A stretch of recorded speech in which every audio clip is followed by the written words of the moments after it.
Univers maritime avec la SNSM et mettons le cap vers Saint-Malo. La Société nationale de sauveteurs en mer, plus gros armateur de France, dispose de près de 600 bateaux. De la grosse vedette au jet ski, cette flotte doit être maintenue. Séverine Breton et Thierry Bouilly ont suivi la rénovation du canot de Belle-Île-en-Mer. Une vie, ça n'a pas de prix, mais un canot de sauvetage, ça en a un, écrit souvent la SNSM dans ses appels aux dons. Un canot tout temps comme celui de Belle-Île, capable de prendre la mer quand elle est déchaînée, pour aller sauver des vies, coûte 1,5 million d'euros et n'a pas le droit d'être en panne. Quand le bip sonne, qu'un bateau est en difficulté quelque part, il faut appareiller en un quart d'heure. Alors, au pôle soutien à la flotte, on répare, on entretient. Le SN 096 est arrivé à Saint-Malo en octobre pour une révision totale. Nous avons refait les œuvres vives, la peinture des superstructures, de la timonerie, donc la révision complète des moteurs avec un déculassage, contrôle des différents organes, idem pour tout ce qui est assèchement, incendie, sécurité. 2500 heures de travail seront nécessaires pour que tout soit vérifié. Le moteur a été entièrement démonté, puis remonté. Là, il n'y a pas d'erreur à faire, ça doit être fait à la perfection. Il ne faut pas tomber en panne. On a 2 moteurs, ça va, mais quand même. Pourquoi il y en a 2? Pour la sécurité, c'est mieux. S'il y en a un qui tombe en panne, il y a toujours un deuxième pour... Puis 2 moteurs, c'est plus de puissance. Sur la vedette de Belle-Île, un poste de pilotage extérieur a été installé pour être au plus près des opérations de sauvetage. Dans l'atelier, tous pensent aux bénévoles qui seront à bord. Ils savent que chaque soudure, chaque coup de marteau aidera peut-être à sauver des vies. On se dit qu'on fait quelque chose que le bateau fera en sorte qu'il n'y ait pas de drame, qu'il remplira sa mission parfaitement comme on lui demande. C'est sans doute grâce à ce qu'on a fait à bord. Le canot de Belle-Île devrait reprendre la mer en février. Il sera alors prêt à affronter la mer et le gros temps. Parce qu'une vie, ça n'a pas de prix. Direction à présent le musée des Beaux-Arts de Rennes où l'exposition de Thomas Hubert déplace l'horizon. L'artiste présente près d'une centaine d'œuvres avec une scénographie atypique. Les tableaux s'inscrivent dans les murs du musée et dépassent les limites de leur cadre. Roger Bendayan et Jean-Michel Piron l'ont rencontré.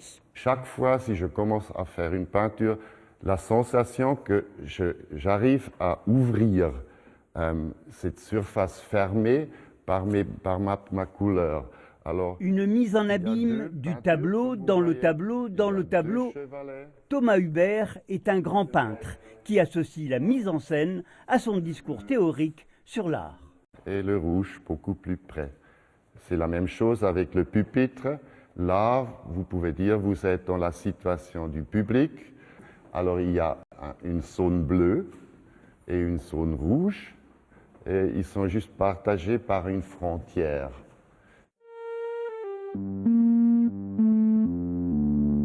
Le peintre est aussi sculpteur. 9 belles maquettes. Ici, chaque peinture est accrochée sur son propre horizon.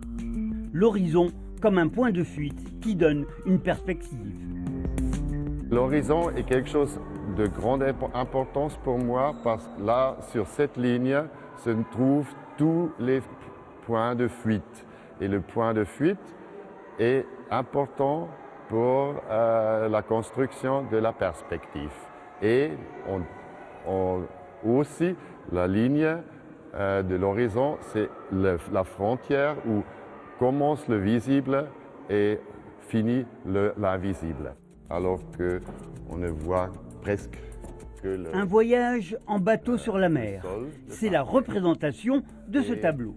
Ce qui est au-dessus, le musée des Beaux-Arts possède une collection jalonnée de grands peintres. De Rubens à Véronèse, à Georges de la Tour, Thomas Hubert rentre désormais dans cette lignée. De la peinture, passons au spectacle vivant. Le théâtre s'est invité toute la semaine au collège public de Ploie, dans les Côtes-d'Armor. À l'initiative d'un professeur de français, une compagnie parisienne s'est installée dans les murs de l'établissement. L'idée, favoriser l'accès des collégiens en zone rurale au théâtre. Une découverte signée Maëlène Villaverde et Fabrice Leroy. Messieurs, en un mot, on est encore 2000. Je vous dis que je ne suis pas médecin. C'est sous le regard attentif des élèves de 5e que la compagnie Le Grenier de Babouchka peaufine sa reprise du Médecin malgré lui de Molière. Enfin, vous pouvez même faire un sketch de 5 minutes avec ça, hein, je veux dire, c'est chiche capon quoi. Voilà une semaine que cette troupe parisienne a débuté sa résidence à Ploie. Une occasion rêvée pour les enfants du collège Jean-Louis Hamon d'assister aux répétitions, mais aussi de questionner les comédiens. Combien de temps vous avez réussi à maîtriser l'accent ? Des échanges riches pour tout le monde.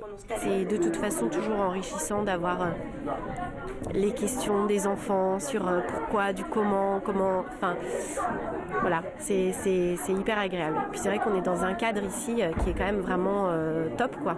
J'ai jamais vu ça. Et ça fait bizarre de voir les personnages que tu joues en train de faire les scènes que tu vas jouer.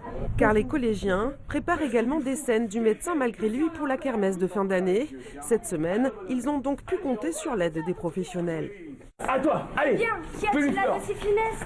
Oui, à toi, tout de suite. Et tu casses des nouvelles de mon oncle ? C'est bien parce que ça permet de t'exprimer sur la colère qu'on joue, puis sur les gestes aussi de ce qu'on joue. Toute cette aventure n'aurait jamais eu lieu sans Laurence Vallée. En 2015, ce professeur de français assiste à une représentation de la compagnie à Paris et pense immédiatement à ses élèves. Dans la salle, il n'y avait que des enfants qui étaient bidonnés de rire, explosés. Et du coup, je me suis dit, mais quel dommage que mes élèves de Ploie en Bretagne ne puissent jamais voir ce type de spectacle. Là, oui, après 26 battus.